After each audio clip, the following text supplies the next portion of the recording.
Thank you very, very much. Yeah. Talking about China, their alliance with Putin, their alliance with Iran, now the Saudis have chosen sides. They're now going with China and Russia and Iran. And you see the world disintegrating, and your President Joe is going over to visit castles in Ireland. Your thoughts? Right. We've lost Brazil. Brazil now is with China. That's in our own hemisphere. We used to have something called the Monroe Doctrine. Let me read you a list, Sean. Invasion of foreigners, severe economic troubles, division of the empire, empire stretched too thin, government corruption and political instability, loss of traditional values, weakening of the legions, the military. That is what combined to destroy the Roman Empire. The Roman Empire lasts 1,000 years. We're not even close to 1,000 years. Every one of those 7 or 8 issues is something we are confronting today. And Rome fell in 476 CE of its own weight. We have something going on in this country that we've never had before. We have a Marxist revolution that is destroying us from within while the enemy gathers abroad. And there is an axis of powers against us right now. It's China, Russia, Iran, and North Korea. This is no joke. China hasn't built the biggest navy on the face of the earth, military islands in the South China Sea, over 27 bases of different kinds in our hemisphere, a deep water naval base in Somalia where my great uncle fought on Guadalcanal.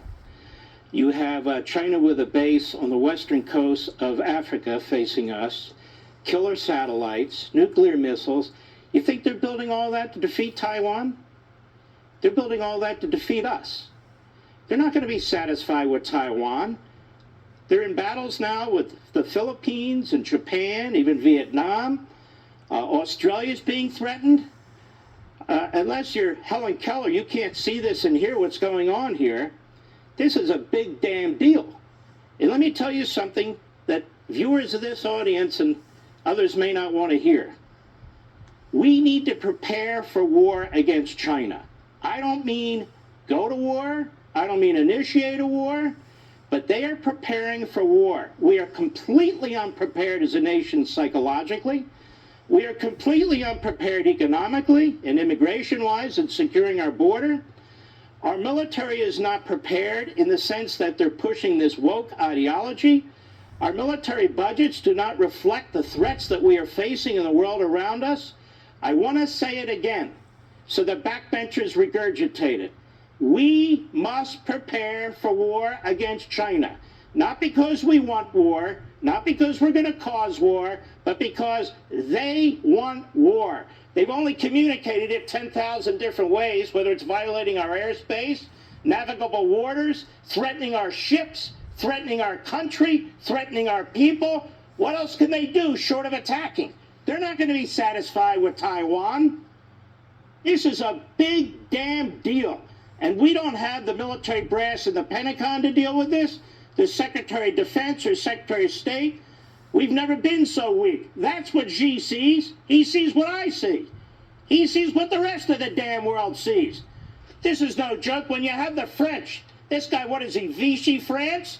This guy stabs us in the back, Macron.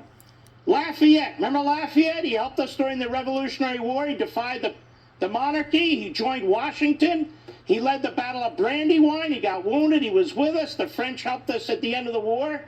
Here's France, where we sent GIs to Europe to liberate France. And many of them died. And look what this bastard does to us, the president of France. He goes over to China at the height of tensions, stabs us in the back, says he will not support us. He's provoking the Chinese to act, talks about autonomy. You can stick your autonomy, France, as far as I'm concerned. Joe Biden gets elected, putatively anyway. He's Mr. Diplomacy. Tells the world we're back. Mr. Globalist, Mr. Experience. Let me tell you something. He's dragging this country into depression. He's dragging this country into war. Not because of what the isolationists say, but because of the opposite. We're not acting like a confident, strong country. And so people are disrespecting us. He keeps calling Xi. We don't know what he's telling him. But I can imagine what he's telling. What do they keep saying?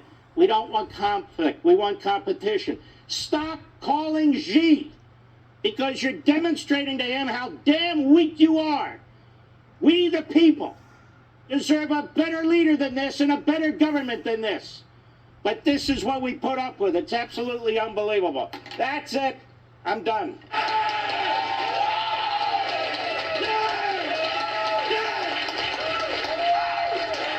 think that reaction tells it all. The great one, Mark Levin.